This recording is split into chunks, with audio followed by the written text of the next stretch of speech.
So what we're going to do today is we're going to take a look at how you would build a site for your board, okay, your board of directors using Google Workspace. And the skills that you're going to learn here, you can apply this to anything. So you could create a site for your volunteers. You could create a site for your community league. You could create a site for just about anything. But specifically, this one's looking at our board. We're going to have some security behind it so that people can only see what they're supposed to see. Come on. Oh, I clicked next and it's not moving. There we go. So my name is Trevor Beck. I'm a Google Apps for Education certified trainer and innovator. So I have taken training, I've taken tests and stuff from Google. I do not work for Google. I do not get paid by Google, but I know a lot of Google stuff. I have a website there if you want to follow up with me afterwards, www.trevorbeck.ca. It's in rough shape because I haven't had a chance to update it yet. I am retiring from McEwen next week, so I will have some time this summer to clean that up. But there is a contact link in there if you wanted to follow up and ask some questions and stuff. I'm just going to take a quick look. Was anyone successful in getting TechSoup to approve? That's a good question. So here are the resources. Take advantage of Google Workplace for nonprofits. That's the session that I did last time. So if you want to watch the video there, that's my link to my YouTube channel. There's Google Help. Google has some great resources. So but if you're running into problems, not sure how to do anything, try the Google Help. They also have Google how-to guide. So for specific tasks that you're trying to approach, how to do that. And setting up a site for your volunteers is one of those guides. So you might want to take a look at that as a kind of refresher. And then my YouTube channel. I have all sorts of stuff in there on Microsoft, on Apple, on Macs, on Google. So you can find all sorts of cool stuff in there. So what I'd like you to do is if you could all just make a copy of this link. So I'm going to copy this link and put it in the chat, but you can also access it here. What this is going to do is it'll open up in a tab a document, our working document. It's kind of got all the information on that we're going to be covering today. And in that document, if you have a Google account that you're logged in with right now, you can go under File and you can make a copy of it. If you don't have a Google account open right now, you can go under File and download a copy as either Word or PDF. I would suggest using Microsoft Word. You can then make edits to it and update it for your own use later on. But this is basically what we're going to be working with. So I hope everyone's able to get a copy of that. So the board of directors, let me show you what we're going to try and work on and create. So I have this website that has this board of directors. Only the members of my board can see this website. They're the only ones that can access it. There's only 2 of us that actually can go in and make edits and changes because we know what we're doing. But everyone else, it's pretty much just a one-stop shop for board directors to come in to find the links and information to what they commonly are asking for. Things like what's on the agenda. So we actually have a calendar that we've created, and there's all these different dates in there. And as the user goes in and looks under here, there's all the information of when is it, where is it, a description, some notes and stuff. And if I go into the more details, it'll pop this open using Google Calendar, and you will see links to the agenda and the minutes. So we can have that all together. So when someone says, you know, as an administrator, you get this email, what did we talk about last meeting? I wasn't there. Or what's on the agenda for next week? You just send them to your website because that's where all that information is going to be. So that's one thing we're going to look at today. Creating documents. We're going to look at Google Drive. Now, right now, a lot of people are using shared folders, using a Gmail account. If you watch the session from last time, it'll show you why that is not the best way to do it. You should actually get a Google account for your domain, so for your organization, and all your files belong to that organization. So as people come and go, as people create files, they belong to the organization, they don't disappear. When you're using a personal Gmail account, guess what? I create the file, I own it. If I decide that you've pissed me off, or else I've just decided I don't know what I'm doing, I delete the file, it's gone. Even though it's in a folder you may have created, I created the file, it's under my name. So that's the big advantage of working with the with Google Workplace for nonprofits. All the files are owned by the organization, and people can come and go all they want, but the files are owned and can only be deleted by the org. Last thing, we're going to look at the communication that goes through. So we are actually going to use a kind of like a mailing list, and Google's going to look after all the emails, keeping track of that. So again, as an administrator, or sorry, as an admin person or a secretary, whatever position you want to call it, that's one of the things that is going to be taken care of. And with each of these items that we've just looked at are 3 different tools. We're going to go through how to work with those 3 different tools and then bring them all together and make this nice little cake that we've got created. So that's what that board of directors is. And we'll, like I said, we'll be doing that ourselves. So the steps we're going to start off with is we're going to create a Google group. The Google group is kind of the base of everything. This is where that communication is going to be from, but it's also how we share the files and share the calendar and share the site. Rather than using all 5 names or 10 names or 15 names, and as they change out, you have to readdress, share this folder with a new person. We're going to do it with the Google group. 1 email is all we need, and you add people as you need to. Nothing else changes. It automatically just updates and says, yep, give this person access. We're going to then create a Google Calendar just so that we have something in place to show when our meetings are, or what our regular meetings. It could be our annual general meeting, whatever. But these are the files that your board's going to be using on a day-to-day basis. Then we'll look at the shared drive, as I mentioned before, and finally bring it all together in a Google site. No, we're not going to look at that. Whoops, we're not going to look at that. Stop. You weren't supposed to play that. Bad computer. Okay, so what I'd like you to do is let's go look at this document here. So here's our document. Look good, there's a number of people there. And so we're going to start off at the very beginning with Google Groups. Now, one of the things about working within a Google Groups for nonprofit is you have an administrator that takes on all the things that Google normally does. So this administrator is going to be responsible for creating the email accounts for all your positions. So you're not going to create an email account for Trevor at KiniskiGardens.org. You're going to create president at, vice president at, secretary, memberships, whatever. So they're tied to titles. And as people come and go, they just take over that account and the title. The admin person is the one that's going to create those accounts up and are going to be able to assign them to different users as they come and go. The next thing that the admin person is going to do is enable groups for business. By default, when you go in your personal account and you go to Google Groups, you are using Google Groups, a tool that is maintained by Google.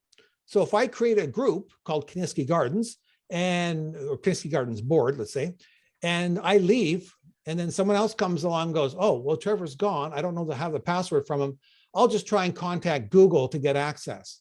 Well, Google's got hundreds, if not thousands of requests like that a day. And you're going to have to go through all these steps to prove that you should be taking over, that you aren't someone just trying to be a pain. So that's one advantage that we do with using the admin side of things. And I'm just going to show it just so if your admin person's around, you can show them so they know, because not all admins understand where it is. But I'm going to go, oops, what do they call it again? Sorry, I have a brain lock every once in a while. Groups for business. Okay. So I'm in my admin account. And all they have to do is search for groups for business. So they're setting for groups for business, and they turn that on. So it's not on by default. They have to turn that on. So your administrator needs to turn that on. And I'll show you what that's going to do in a minute here, why we want to turn that on. And if they want, they can turn off the Google Groups. That's the public stuff. I would leave it on because you never know. You might want to work with people outside of your organization. So this is the big one, though. Enable Google Groups for business. So open up a new tab here and type in groups.google.com. So groups.google.com. And again, if you can't keep up with me and stuff like that, just, you can watch the recording afterwards. I will stick around afterwards. And, if anyone wants to talk about it, we can. But for the most part, you're going to have a recording. So, you can pause and start and stop there. All right. So let's say that we belong to a community league and they're called the Peanut Gallery. And so we need to create the board for the Peanut Gallery. So first thing I'm going to do is I'm going to create this group here. Am I not sharing my screen? No. When did that stop?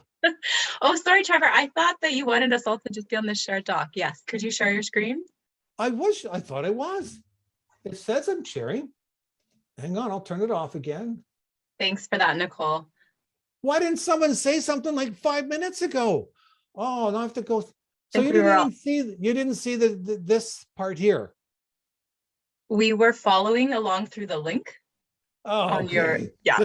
All right. Quick recap then in minutes. My apologies. It's, you know, my screen says it was sharing. All right.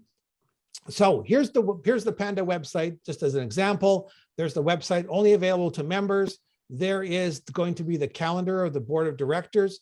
And I mentioned before, if they click on that, they're going to get this screen that opens, and there is the meeting, that actual meeting, and there's links to the two documents, the agenda and the minutes.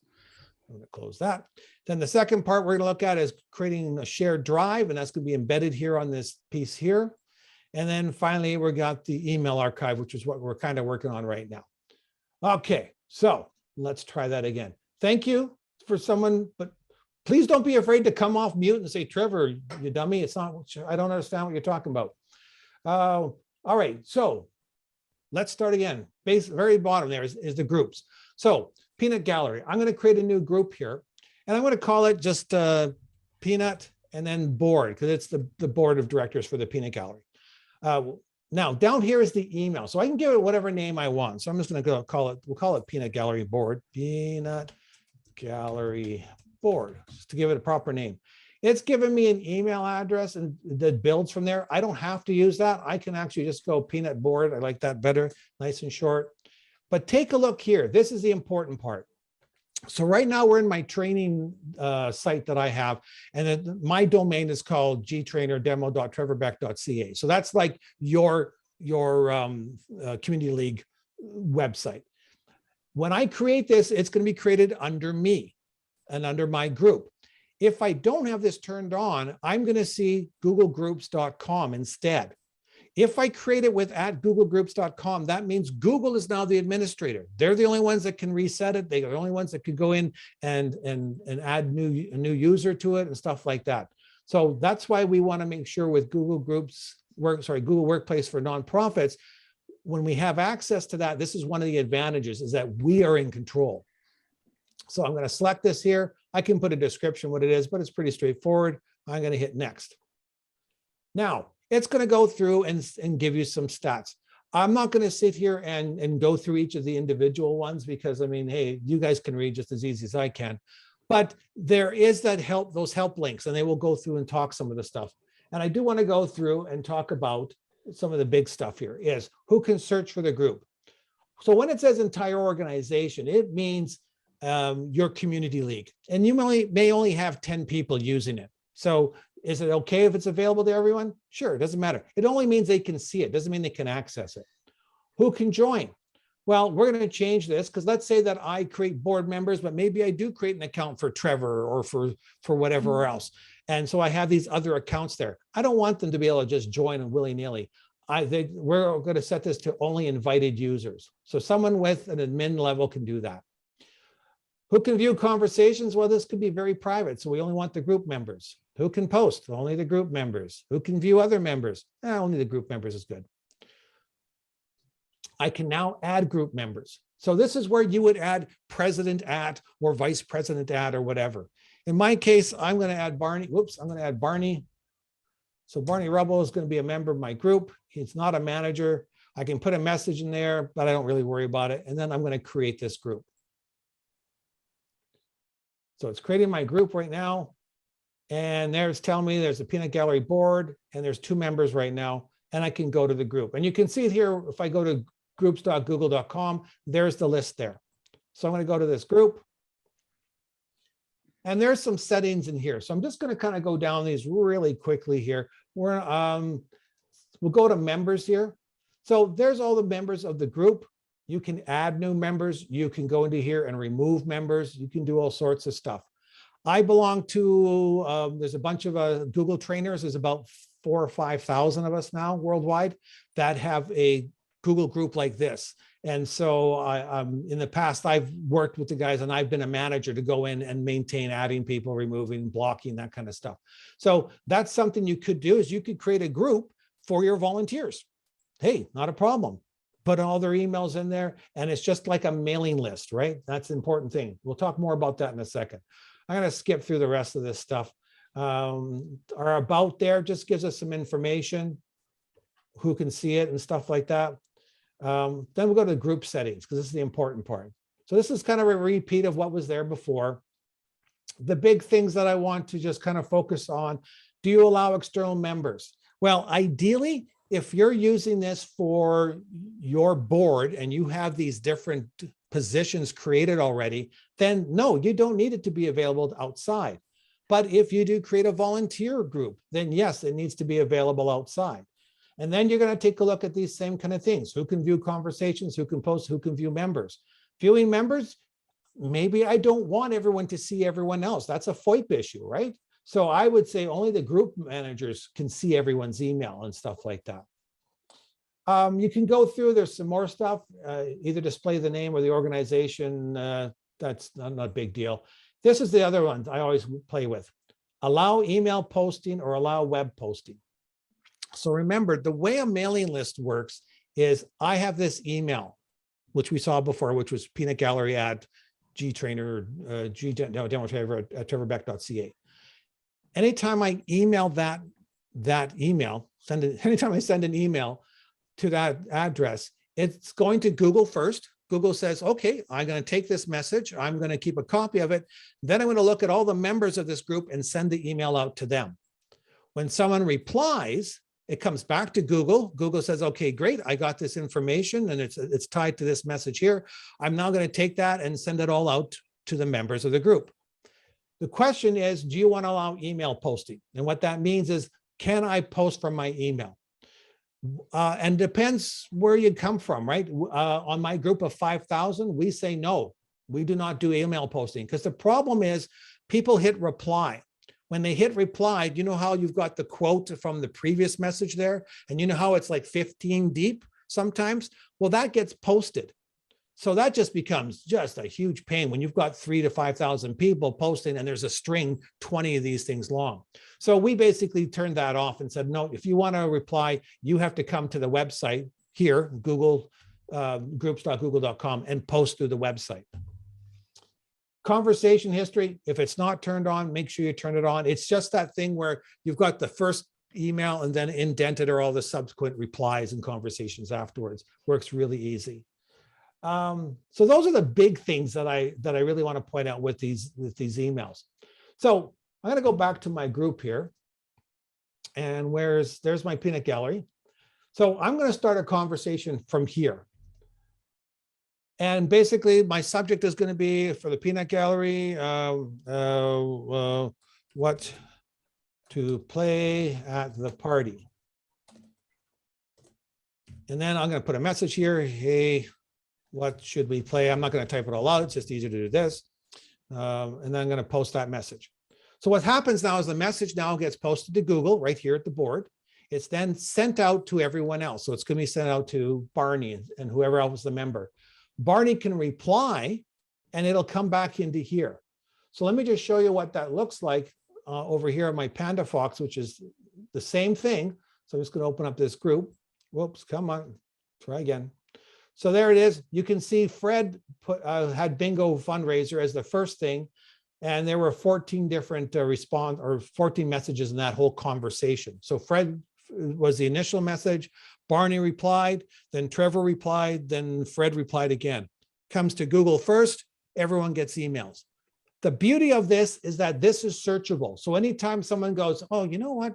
Trevor sent me that stuff about a year ago. It was really kind of cool. What the heck is that? Well, you just come here and search it. Bang, it's there. You can find it. As the secretary, you don't have to keep copies of all those emails because Google's doing that. You do have to keep a copy if someone sends the email directly to Trevor or directly to the secretary, because that's kind of circumventing the the group there. But anything goes to the group and you keep the conversations there, and I recommend you do that, try and keep as much there as possible, then that works great. You've got a string of history there. And anytime someone else new comes along, they can go through, do a search, look at previous conversations, all that kind of stuff.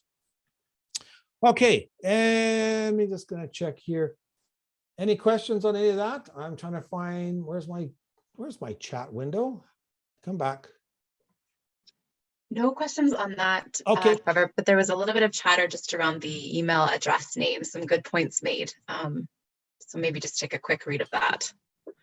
I'm trying to get my window. Oh, I forgot I put it down at the bottom so I wouldn't be in my way. Okay, so I'm just going to pull this up. Let me take it off the screen so it's not being displayed here. Doing a hybrid, some names, and using alias for the roles. I would do it the other way around. Okay, so what they're saying is with emails, you can do like I can put down president, and then I can have a nickname, Trevor. They both go to the president. Like all the emails will still go to that same one account. But I would make the positions primary. And if you need to create those aliases, then make the aliases secondary. Because as people come and go, everyone's going to be looking for president, vice president, whatever. And it's really easy to go in and reassign that. And if you want, after this session, we can chat a bit more about that. But because it's a rotating door and people come and go all the time, do not use people's names. Use those positions. It just makes sense. Aliases based on, okay. I've had a time with role-based emails, transferring them, especially because Google seems to keep the original name associated with the role-based. So even I'm gonna have to. Okay, so so someone asked there about emails coming from Andrew. I'm not sure what that means, but again, like I said, if you start with the role, then it's always going to come from president. And one of the things you do, and I'm not going to talk about today, but when you've got those emails and stuff, it's important as new people come in, you go in and in the background it says, okay, here's president, who's supposed to look after it. That's where you change and update the email address and stuff. Because then it sends a message to that new person that says, hey, you're now the president and I need you to reset the password. Because there's nothing worse from a security standpoint of former President Trevor saying, hey, Jenny, take over as president. Here's the password. Anytime I can still go in and I can make a mess if I want, because I have the password. So that's a strategy. If you want, we can chat afterwards, but it's not really germane to what we're doing here. But yeah. So we've gone in here now. We've got our Google group. That's the first thing we said. Okay. So the next thing we're going to take a look at then is, let me just make sure I have this in here. We're going to look at shared drives. And oh, by the way, what you can do here, here's the email, the group email and add users. What I would do is I would, especially if you've got new people that are looking after this, go in and grab the email for all of these things. So for example, the group access, this is the group access, copy that URL there and then paste that in here. That's the group access if anyone needs to get into there. What's the email address? Well, that's part of that group settings. We know it's peanut board at whatever the G-Trainer, whatever the URL, copy that, put that into here. Excuse me. You can, as the administrator, could assign someone to add users. So I could say, you know what, so-and-so is pretty up to speed and knows what they're doing. I'm going to create a specific role in the admin side of things. And the only thing they can do that's special is add new people to the group or something.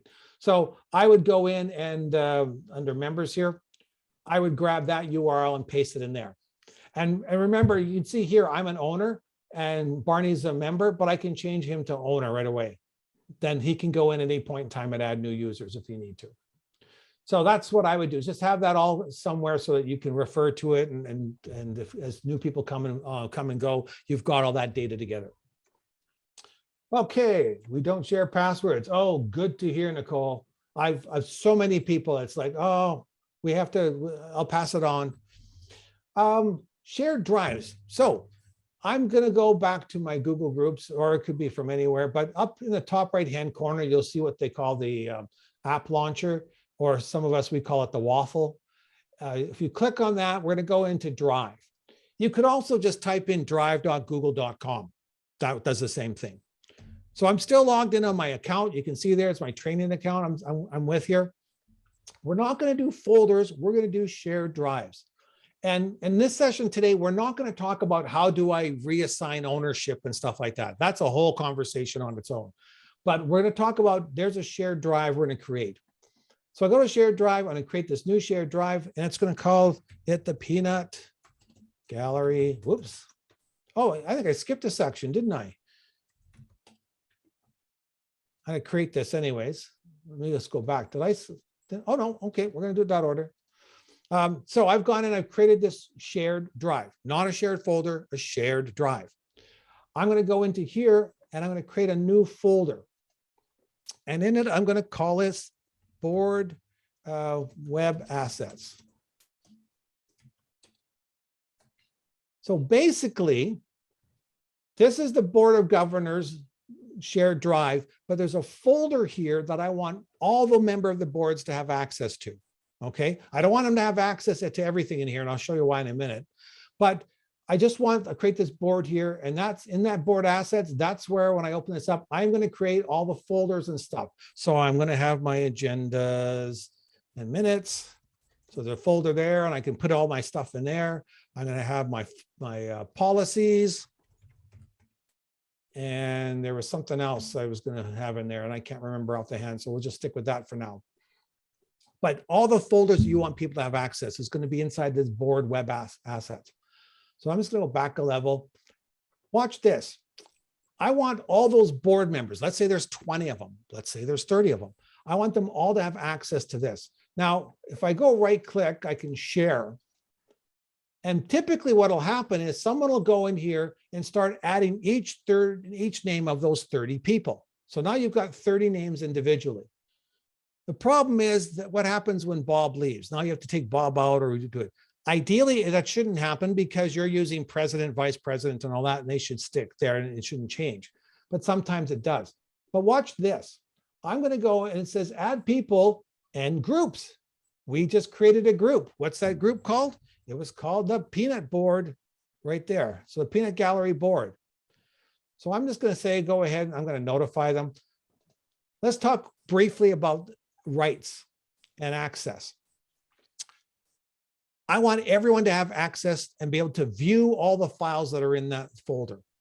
And because these are board members and they might need to make comments on stuff, I'm going to say, you know what, you can comment on anything because it doesn't wreck the original. It just means you can make comments and stuff. So quite often I will do commenter.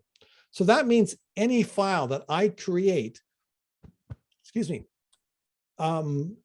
all my board members have the ability to go in and leave comments and suggested texts and stuff, which is really good when you're doing the collaboration. So I'm going to let all of them in there. So watch what happens here. I'm going to hit send. You'll see this little icon show up here.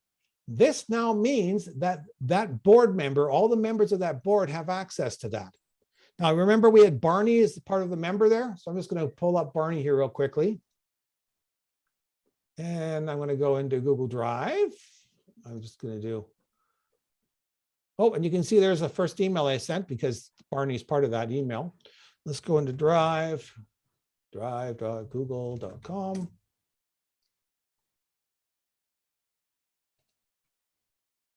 And where is it? Peanut Gallery. Oh, I did it a little bit differently here. You know what? I'm going to change this. I'm going to go back here. I'm going to do this instead. I'll add them here at the top level. Peanut board. And can view everything. Yeah, that's what I wanted. Okay. And we'll notify them. So watch this. Now remember, I haven't added Barney, I just added the peanut gallery there, right? So let me just do a quick refresh here. Open my shared drive. There's the peanut gallery board. It's the same thing. So because I used that group email, peanut gallery or peanut board at G-Train or Trevor, because Barney is part of that, he now gets access to that. As I add new users to that group or remove users from that group, they will get access or lose access to the stuff that's in there. So that's why I said the nice thing about it is with the groups is it's kind of like, I call it the unsung hero of the Google Suite, but by putting in all the names in there and making all these connections ahead of time, I don't have to go back at any point in time and add new names here and the folder here and over here and stuff, as long as I'm using that email address that we talked about and just update that and maintain that. Does that make sense to everyone? Did I lose screen sharing? Can you guys still see my screen? We can see it, yep. Okay, good. It still says, yeah. Yeah, It's there set- was just one, Dave got it back. He just had a moment. Oh, okay. So Yeah, we're all all right. good. I thought I lost it. Okay, so we now have a Google group. We now have a shared drive. And in the shared drive, we've got the shared drive everyone can view. I've set this folder up here so everyone can comment. And if I wanted to, I can go and pick and choose who has edit access. So for example, the agenda and the minutes, I'm going to add a bunch of documents there. I have a secretary position. I don't want that. I want that person to be able to edit.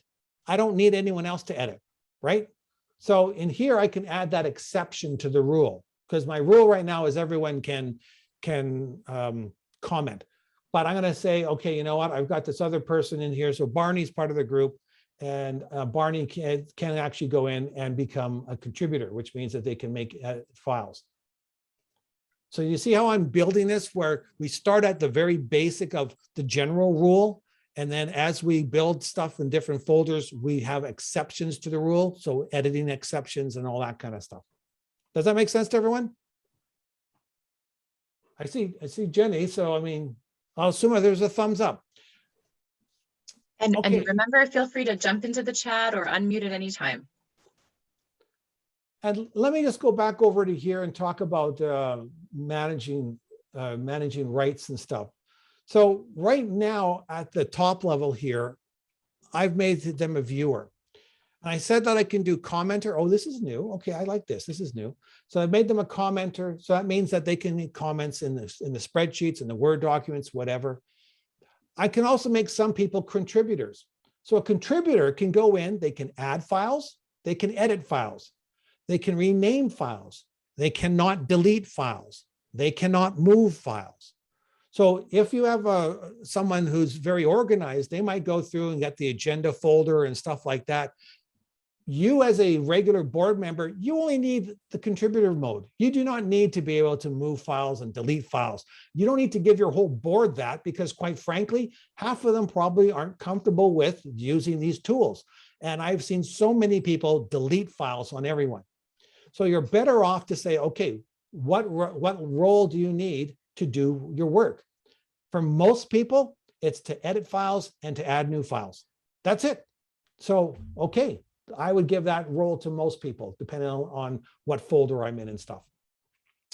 I can also assign a content manager. So that might be someone with a little more savvy in there, because they can add and edit, but they can also move files and delete files. So they've got more power there.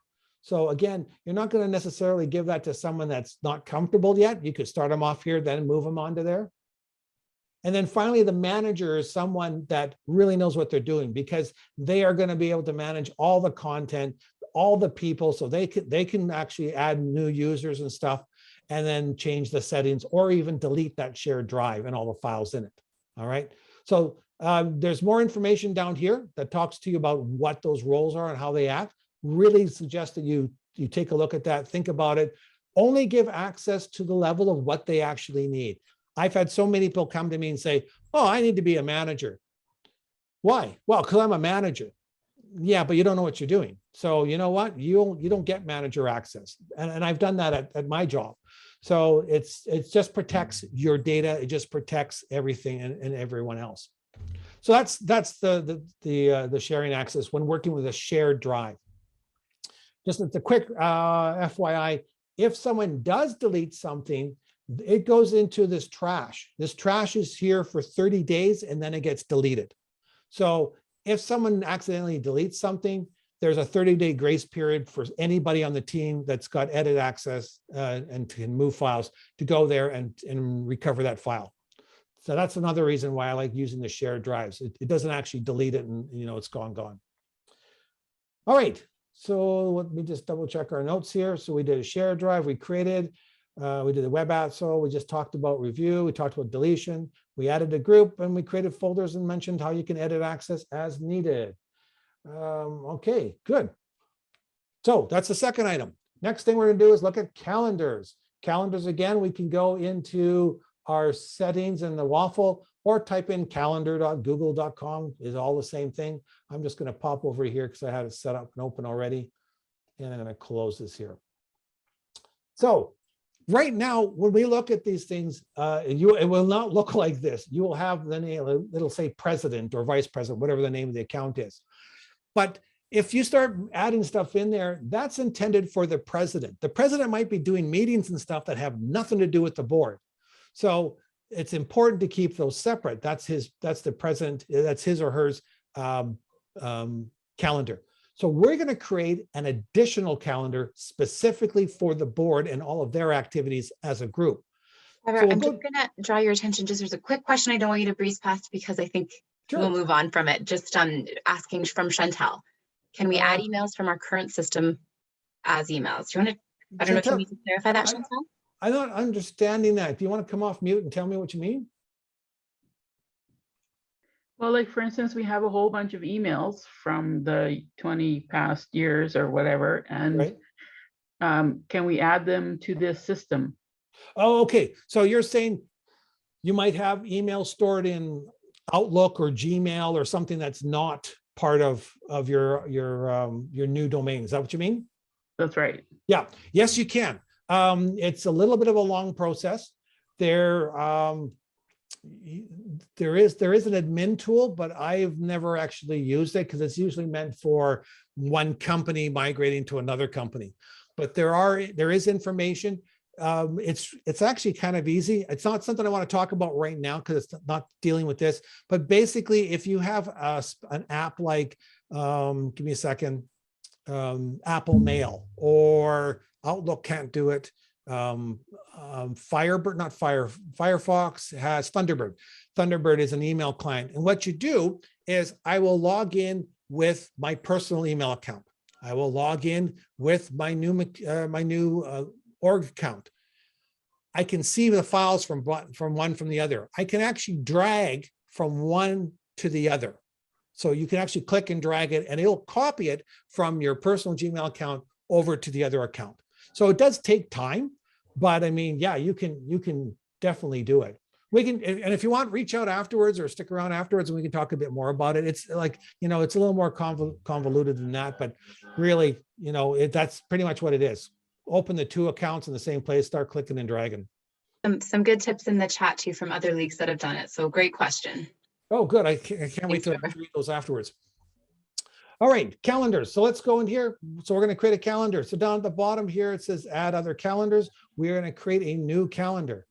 So this, again, this calendar belongs to the organization. So we're going to go into here. And I'm going to call this Peanut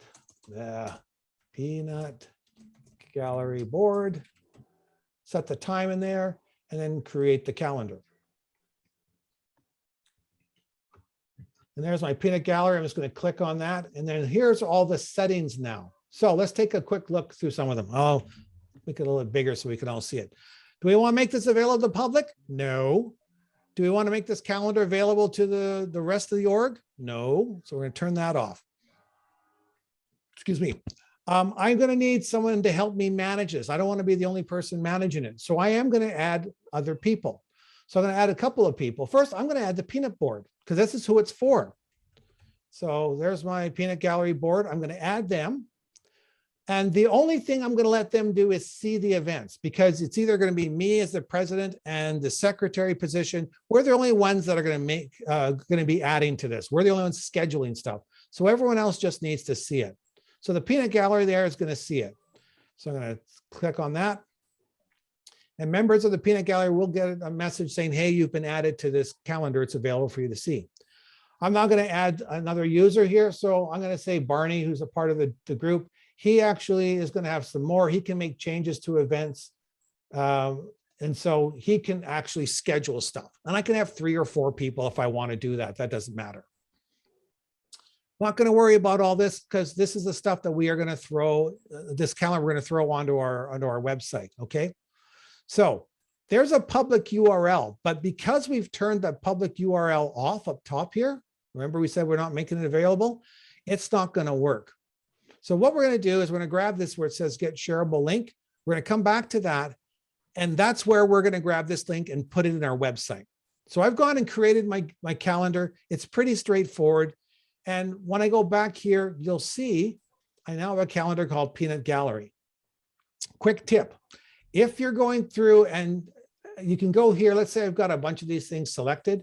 By default, when I create something, it's going to create in my personal calendar. Okay.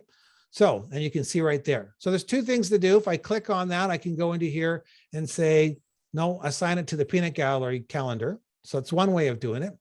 The easiest way that I like is I'll go into the peanut gallery here to the three dots and I say display only this one. Now, when I go in and make an appointment, it's for the peanut gallery and only that.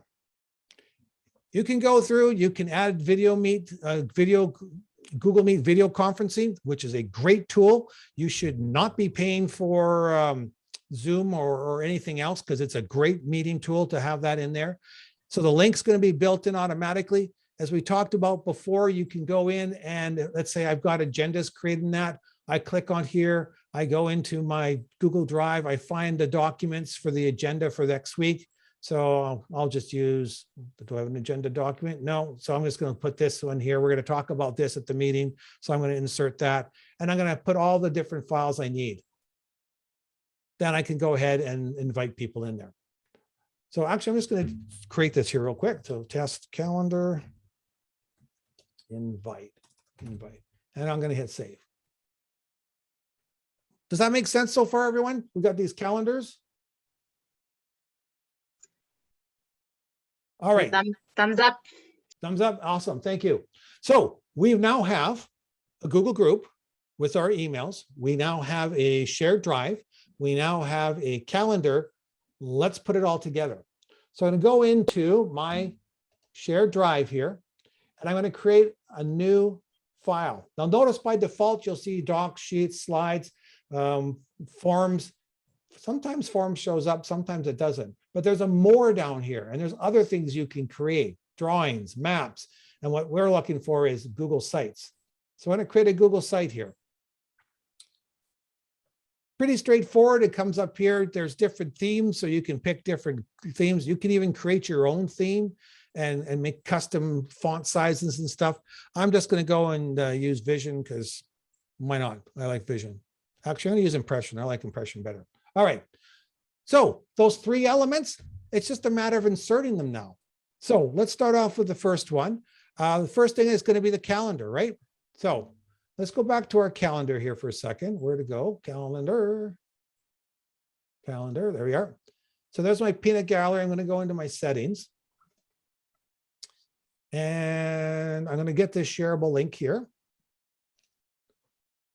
And notice it says, with this link, only people you allow can access your calendar. And that's these people that these people here. So I'm going to take this and you can either click embed here and just punch in and put in the stuff, or else you can double click and it's the same controls, right? That just makes it handy. You don't have to drag your cursor all the way over there. But I'm going to put in my calendar. So I'm going to embed the calendar there. Oh, I'm going to come back to this. I had problems with this the other day. I'm going to come back to the calendar. So imagine, if you will, it worked, but it will. Let's go to the next one. Google Drive. I'm going to open up Google Drive here. We're in a shared drive. There is the peanut gallery. Where'd it go? Peanut gallery. Come on. I'll open that up. Remember this web assets? I just select it and I insert it. And there, and you can see you can move it around. You can resize it. But there is the same thing. Come on, redraw. This here is the same thing as going into the shared drive right there. Same thing here. So when I add, I'm going to add a Google Doc here real quickly, and I'll call it puppies. Puppies. There we go. I'll close that. So there's puppies in there. Let's go to my site. I just need to do a quick refresh on it. And there's puppies. It's the same thing. And when the users click on it, it basically will open it up in a new window here. So shared drive, you can, over the side here, I can put in some text. I can put in some, instructions. If you want to add to the agenda, please email admin@me megroup.com, whatever your name of your organization is. So that'll send an email to the secretary or the administrator. All right, so there's your first part. What's next? Well, we're going to throw in that conversations. So I'm going to go into here. We're going to embed. We're going to go find that chat. Not this, but I want to actually go up to, go back to my groups. I always have a problem. This is peanut gallery. This here, I want to grab that URL, come to my site, hit insert. There we go, same thing. Okay, I would put in a piece of text here. It says to message the group, send email to peanut board at whatever my group name is .org. So it make it easy for them to be able to communicate here. And so anytime, whoop, yeah, that's peanut gallery. So there's all that group stuff in there. Seems to be some extra stuff. I'll have to refresh that. So there's all my groups there. So it's just going to grab, you can see the two members. You can open this stuff up. It's just a window to that thing there. All right, let me go back to the calendar because I made this mistake earlier today and let me find the right link because I was doing, which link is it? Was it this one? Public URL? No, I didn't think so. Oh, 1 second. I'm embedding again. There we go. So there's the URL. So the calendar link that we want, where'd it go? Come back here. Calendar link I want is this public URL to the calendar. That's what we're going to grab. That gets, so we've got all this stuff embedded in here.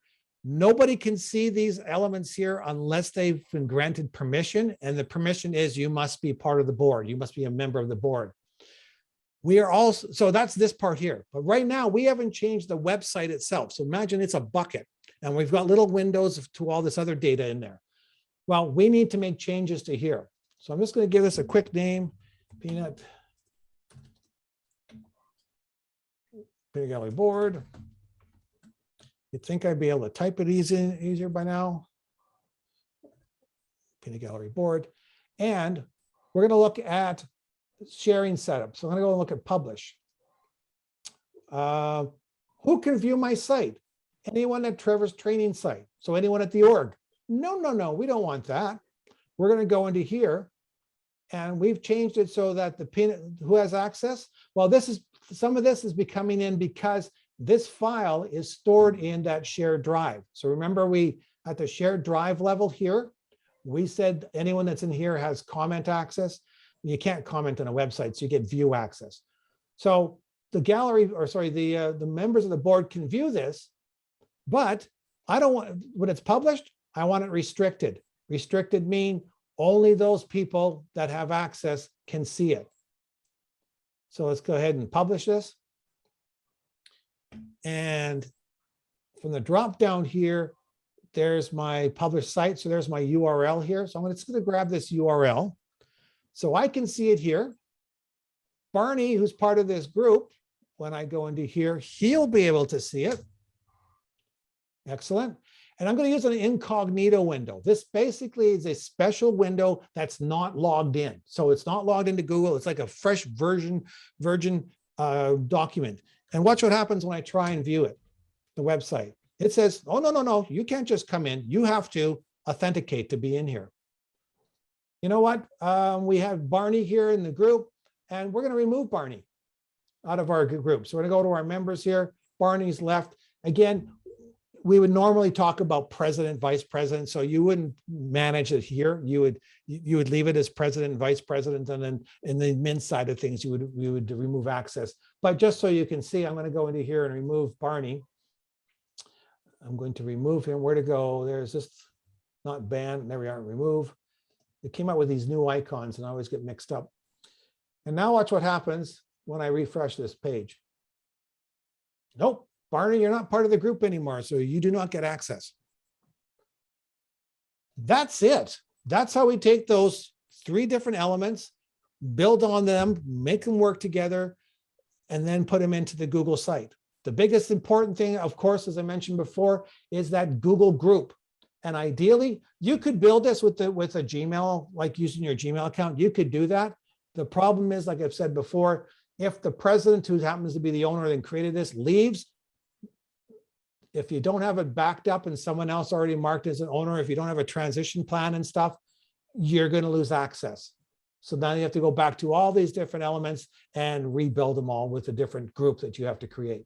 So again, this is one of the advantages of working with Google for Nonprofits and having access to that service. Okay, questions. Switching the domains, we just start fresh. Yeah, you can do that too. We'll talk a bit about that later. I just want to get through the build your website component here, and then we can talk some other stuff. Migration tool, we'll chat about that. Much better than did it. Okay. Any other questions about what I've covered? You probably said it before, but is it free? So Google Workplace for Nonprofits is free if you are, if what's the word I want? If you qualify. So if you watch the other video, it'll go through it. Basically, the process is you have to have a nonprofit license or nonprofit number. So the city of Edmonton or Alberta, I think it's Alberta, has a certificate that you get as a certified nonprofit, your certification ticket. You go to TechSoup. TechSoup is an organization here in Canada. They basically are kind of going through and doing the initial triage to make sure that you actually have all your paperwork together, that you are a qualified member of the nonprofits and stuff. And once they've reviewed you and said, yep, you're good to go, here's this secret passcode, you would then go to Google and give it to Google. Google would say, what's your passcode? You give them the passcode, and then they will set you up with the tools and stuff. Okay, thanks. I'll watch the old video. I was going to. One. Oh, sorry. One last thing. Oh yeah, go ahead. Sorry, one last thing. You also need to have a domain. Okay, so if you're just using Facebook or something like that, that's not going to fly. They want an actual we have a domain. Yeah. Okay. Sure. Sorry. Go ahead, Jenny. I was just going to say really quick, if you didn't attend last time and you want me to send you that follow-up email, because we broke down, we have the recording in there and then a few tips specifically around that, maybe just message me and I'll make sure you get that old, or you know what, I'll just put it a link to the old stuff in this follow-up email. That's what I'll do. That'll be easier. Okay, moving on. Sorry, Trevor. Well, that's fine. Yeah. No, that's fine. Any other thanks, questions? Jenny. So all I'm going to say is, I mean, you know, if you've got email set up with your domain provider and stuff like that, or your provider, you can still stay with that and use Google Drive and all the rest of it. But why would you? Because the Gmail, like the mail component of Google Workplace, it's got so much money and stuff behind it, because you're basically using the same tools that other organizations pay for. So you've got the security in there. You've got the ability to forward messages. You've got built-in chat. So, and by chat, I mean like Facebook Messenger. Well, there's called Google Chat. I mean, it's like Messenger, and it's built right in. And sometimes, you know, once you get comfortable with all these tools, I go to the next level and I say, okay, let's stop using email except for certain things and use the chat function instead.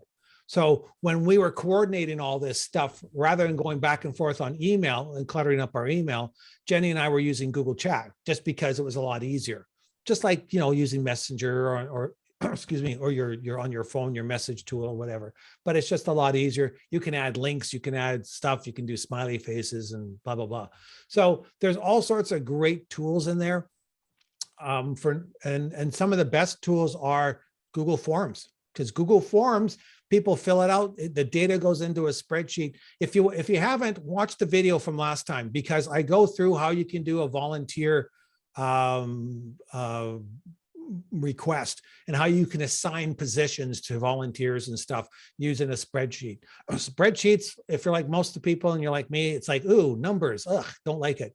But when you start looking at data, I can take 500 names and I can easily go through and quickly organize and assign positions to people and be done in, if it's 100 names, I could be done in 10 minutes, easy, no problem. Oh, if we only ever had 100 volunteers.